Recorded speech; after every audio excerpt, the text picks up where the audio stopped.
च्यवनप्राश आयुर्वेद की एक प्रसिद्ध औषधि है। यह रसायन औषधि है। रसायन औषधियाँ उन औषधियों को कहते हैं जो वृद्धावस्था और उसके प्रभावों को दूर रखकर शरीर की प्रतिरोधक क्षमता और युवावस्था को बनाए रखती हैं। च्यवनप्राश रसायन वर्ग की औषधि है। यह बूढ़े बच्चे सभी इसका सेवन कर सकते हैं और इसके सेवन का लाभ उठा सकते हैं। च्यवनप्राश अवलेह वर्ग की औषधि है। च्यवनप्राश जिस रूप में पाया जाता है उस औषधि के उस प्रारूप को अवलेह कहते हैं। अन्य अवलेह औषधियों के उदाहरण हैं द्राक्षावलेह, ब्रह्म रसायन, चित्रक हरित की अवलेह इत्यादि। च्यवनप्राश खाने में स्वादिष्ट और रुचिकर औषधि है।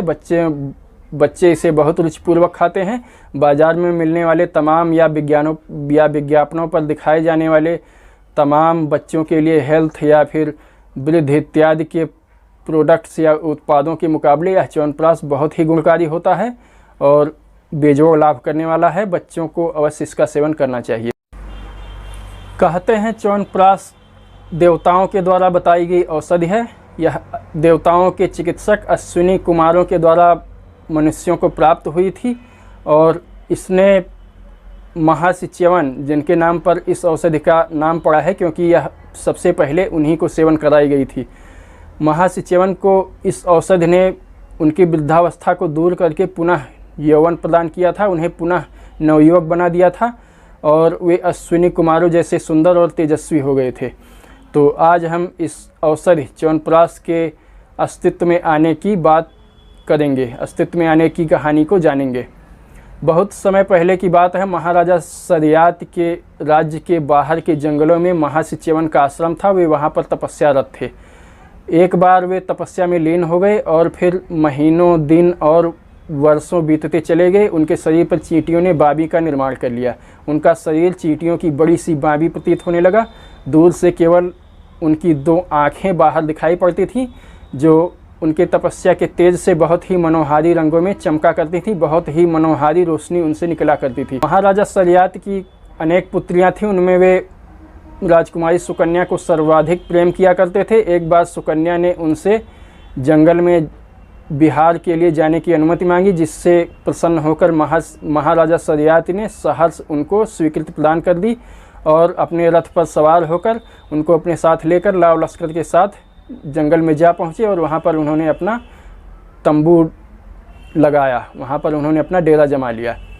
इसके बाद फिर राजकुमारियाँ जंगल में यहाँ वहाँ विहार करने लगी। शीघ्र ही राजकुमारी सुकन्या अपनी बाकी बहनों से, अपनी सहेलियों से बिछड़कर नदी के किनारे आ गईं और नदी के किनारे किनारे चलने लगीं। चलते चलते वे महर्षि च्यवन के आश्रम में जा पहुंची। वहां पर उन्होंने बड़ी सी चींटियों की बाबी को देखा और उससे निकलती हुई मनोहारी रोशनी को देखकर वे वहां पर आकर्षित होकर जा पहुंची। उन्हें भ्रम हुआ कि इन दोनों छिद्रों से जो रोशनी निकल रही है यह किसी जुगनू की है और उन दोनों जुगनुओं को एक साथ पकड़ने के लोभ में उन्होंने 2 टहनियाँ उठाईं और उन दोनों छिद्रों में घुसेड़ दी, जिससे महर्षि च्यवन की आँखें फूट गईं और वे दर्द से कराह उठे। उन छिद्रों से रक्त बहने लगा। इससे कराह की आवाज़ को सुनकर और छिद्रों से बहते खून को देखकर सुकन्या डर गई और वहाँ से भागकर अपने पिता के पास डेरे पर आ गईं, अपने पिता के खेमे में आ गईं। वहाँ पर आकर उन्होंने देखा कि उनके पिता के साथ आए हुए अनुचरों और दरबारियों सहयोगियों पर जैसे कोई कोड़े मार रहा हो या लोहे की सलाखों, जलती हुई सलाखों से उनकी पिटाई कर रहा हो। वे ऐसे दर्द से पीड़ित हो रहे थे।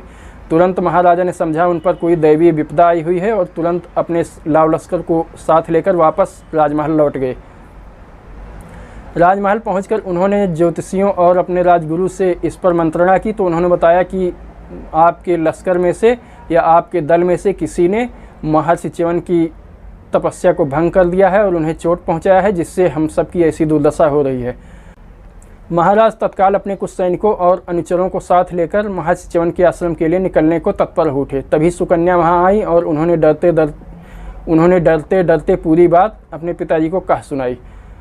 महाराजा सरियात तत्काल समझ गए कि क्या हुआ होगा और वे तुरंत घोड़े पर सवार होकर अपने सैनिकों के साथ, थोड़े से अंगरक्षकों या सैनिकों के साथ महर्षि च्यवन के आश्रम में जा पहुँचे। वहाँ पहुँचकर महाराज ने उनको प्रणाम किया और देखा कि महर्षि च्यवन चींटियों की टूटी हुई बाबी के अवशेषों से लिपटे हुए, शरीर पर मिट्टी लगे हुए बैठे हुए हैं और उनकी आंखें फूटकर विकृत हो उठी हैं, उनसे खून बह रहा था। महाराज ने उन्हें प्रणाम किया तो महाशय ने उनसे उनका परिचय और आने का कारण पूछा। तब महाराज ने बताया कि उनकी पुत्री ने भूलवश उनकी आँखों को जुगनू समझकर घायल कर दिया है, जिससे उनकी यह दुर्दशा हुई है और वे उन्हें क्षमा कर दें, अपना साप वापस ले लें। लेकिन महर्षि ने कहा कि उन्होंने उन्हें कोई साप नहीं दिया है, वे अपनी पुत्री के करने का फल भुगत रहे हैं। तब महाराज ने उनसे इससे छुटकारे का उपाय पूछा तो महर्षि ने कहा कि मैं पहले अपनी तपस्या और दिनचर्या कर रहा था, लेकिन आपकी पुत्री के इस कृत्य के चलते मेरी तपस्या भंग हो गई और अब मैं अपनी दिनचर्या भी पूर्ववत करने में असमर्थ हो गया हूँ, इसलिए मुझे किसी सहारे की ज़रूरत है।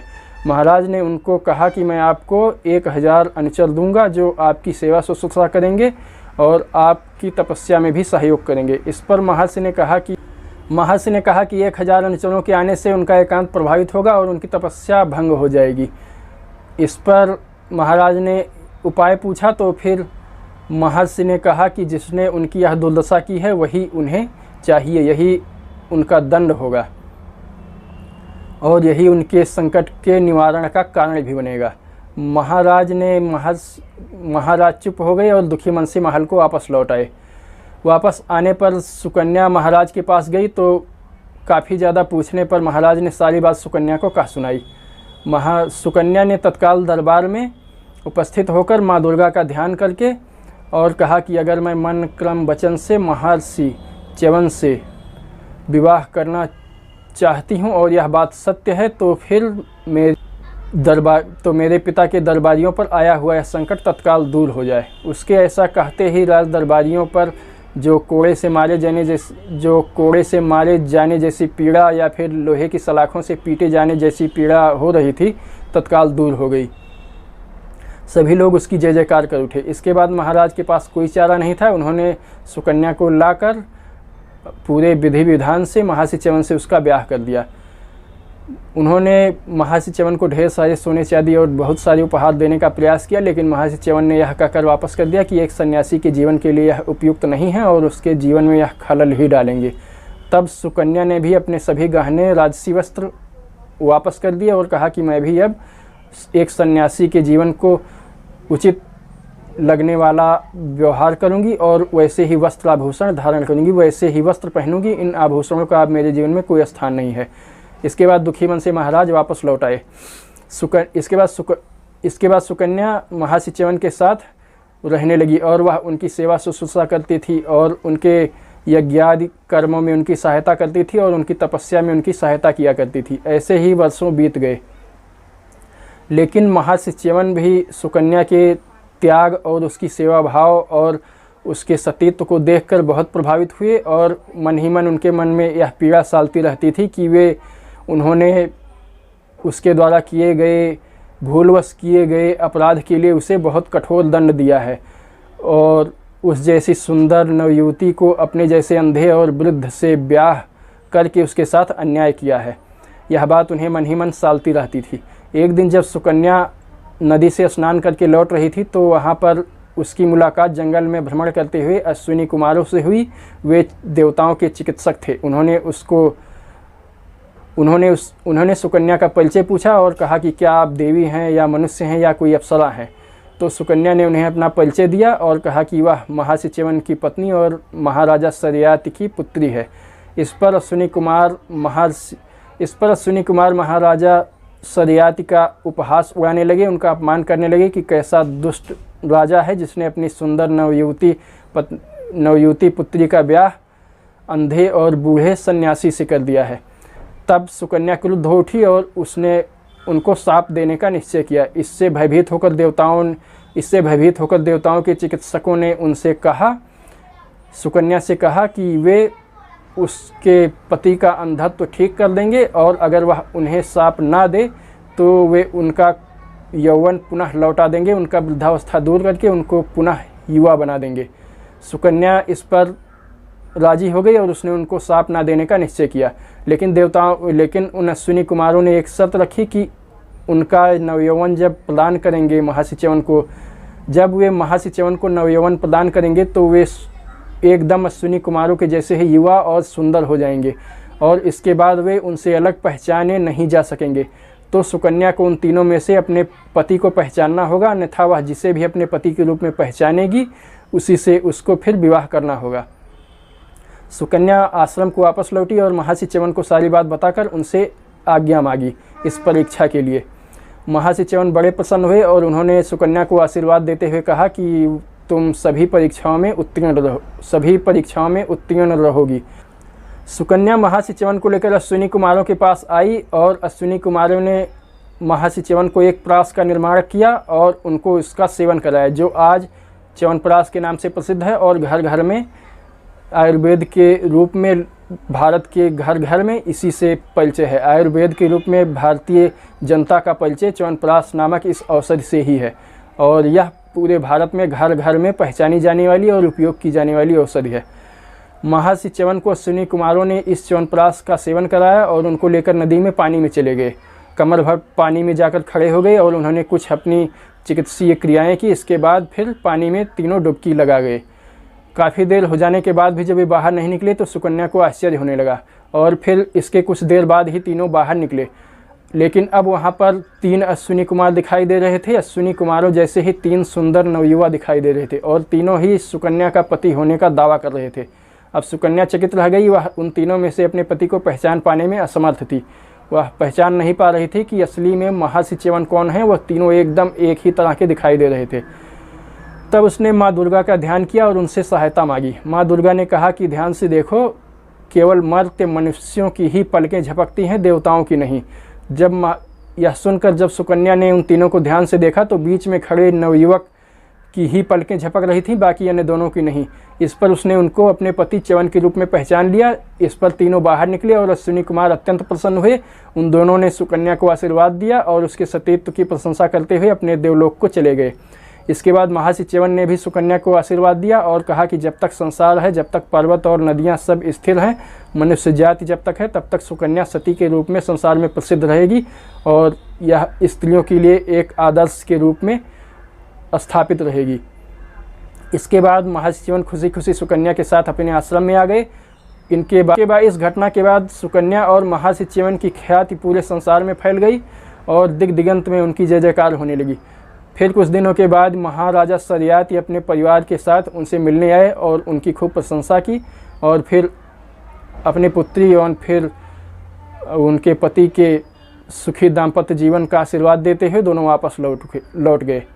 इस प्रकार से हम देखते हैं इस आयुर्वेदिक औषधि च्यवनप्राश का निर्माण हुआ है और इसके बाद मनुष्यों को यह प्राप्त हुई। यह अत्यंत प्रभावकारी औषधि है। यह जरा, वृद्धावस्था, श्वास कांस, खांसी, हृदय की जकड़न, सीने की जकड़न और ऐसी तमाम रोगों में बहुत ही लाभकारी है और यह वृद्धावस्था को दूर करती है और बहुत समय तक चिरयुवा बनाए रखती है और निरोग बनाए रखती है। इसके सेवन से प्रतिरोधक शक्ति बहुत बढ़ जाती है। यह औषधि देवताओं के द्वारा मनुष्यों को प्रदान की गई थी। आयुर्वेद की बहुत सी औषधियाँ मनुष्यों को देवताओं के द्वारा प्रदान की गई हैं। कहते हैं महर्षि सुश्रुत जब औषधि विज्ञान या आयुर्वेद के शास्त्र का निर्माण कर रहे थे, कुछ परीक्षण कर रहे थे, तो उन्होंने तपस्या के द्वारा ऐसी सिद्धि प्राप्त कर ली थी कि जिस भी पेड़ पौधे या वनस्पति के पास वे पहुँचते थे वह औषधि अपने गुण, प्रभाव, उपयोग और फिर किस रोग में उसका क्या उपयोग होगा स्वयं स्पष्ट कर देती थी।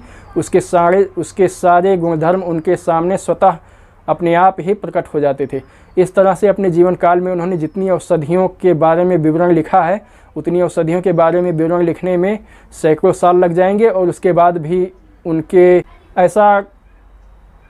भी उन औषधियों के कोई दुष्प्रभाव ना हो, ऐसा होने से इनकार नहीं किया जा सकता है। जबकि महर्षि सुश्रुत ने जिन औषधियों, वनस्पतियों के गुणधर्मों की चर्चा की है उनका कोई भी दुष्प्रभाव नहीं है। उन्होंने उन स्थितियों की भी चर्चा की है कि किन किन स्थितियों में इन औषधियों का सेवन नहीं करना चाहिए।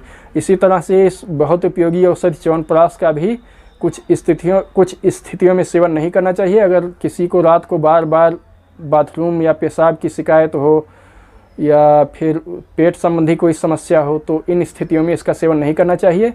अब अलग से हम इस औषधि के निर्माण, उसके घटक द्रव्य और उसके सेवन और उससे होने वाले लाभ के बारे में अलग से चर्चा करेंगे। प्राचीन काल में जब इस औषधि का निर्माण किया जाता था तो इस औषधि के निर्माण में उपयोग होने वाले कुछ घटक द्रव्य थे जो आज अप्राप्य हैं, अब उपलब्ध नहीं हैं। इसके चलते इसका वह प्रभाव अब देखने को नहीं मिलता है कि कोई वृद्ध इसका सेवन करे तो युवा हो जाए, लेकिन फिर भी यह बहुत ही चमत्कारिक प्रभाव करने वाली औषधि है और पूरे जाड़े के दिनों में तो इसका सेवन अवश्य करना चाहिए।